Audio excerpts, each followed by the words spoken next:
How's it guys, Jamie DCO here. Today I'm going to be reviewing something I was meant to review in October. It's been a bit delayed, I've been a bit busy, got a new camera, built a couple quads, so been a bit busy for it, but the weather's cuck outside, so time to do it. It's this bad boy over here, this SupTig. It's a Chinese camera, same form factor as a GoPro, which is cool. All the accessories are compatible, so if for some reason you crash and break your GoPro like I did, can't afford a new one, you can get a SupTig. They go for about $130. There's a few issues with it. First issue, battery life. You get 20 minutes on a battery.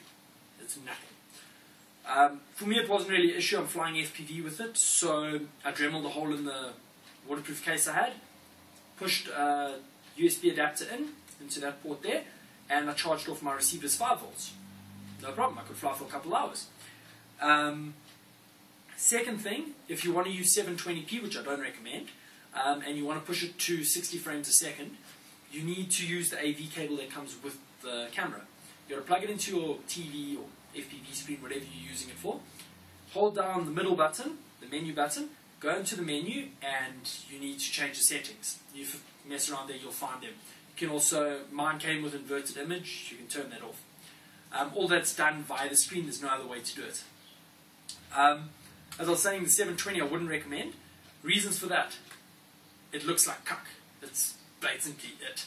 I've used it twice, both times grainy and really bad picture quality. So I used the full HD on this camera, and the full HD works fine. I flew FPV parking lots, one of my videos, FPV range test, my initial FPV flights, first successful flight through the trees. I've got a couple filmed on this camera. It's mentioned in the credits. Really good little camera. It films HD. I have no issue with the footage. It just doesn't do time-lapse. And I fly time-lapse a lot, where I take off, the thing takes pictures until my battery's flat, I come land, I press stop, and I've got 300, 400 pictures. I sit, I go through my pictures, pick out the ones I want. That's how I do photography. It's easier. This doesn't do it. This does 10-shot burst, self-timer, and single shot. So unless I strap a servo to it, which I don't want to do, it was useless to me for that. So it works great as FPV, plug and play FPV, but I wanted to upgrade, so I bought a Hero 2. There's nothing wrong with this camera. All the accessories comes with the waterproof case.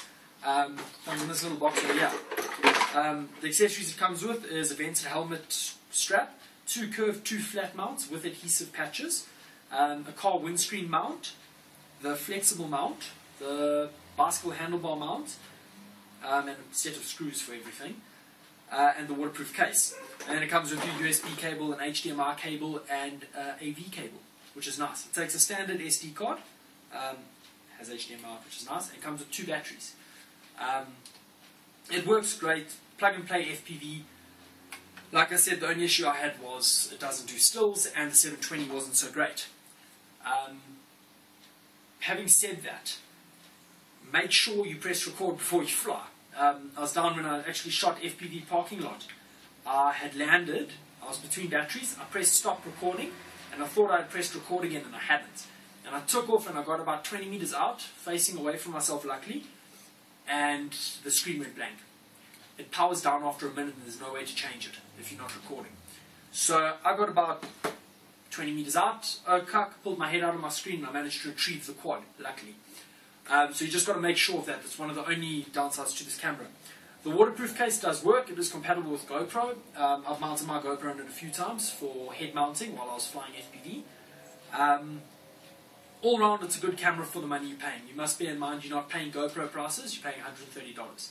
So for $130 you get $130 worth of camera, not $200 worth of camera. That's pretty much all I have to say on that fact. You can't expect great things from a cheap camera. Although the footage is not bad and the stills are not bad at all. This will be coming up in the next 2 weeks, the DCQ3. This is not actually my one, this is Justin's. I'll be delivering that in a week and a half's time when I go down to Durban. That's my one over there. That's fully rigged with my FPV, on-screen displays, all the bells and whistles. His is just a straightforward platform. We're going to upgrade into FPV at a later stage. Anyway guys, thanks for watching. Please rate and subscribe, and I will see you in my next video, hopefully very soon. Thanks for watching.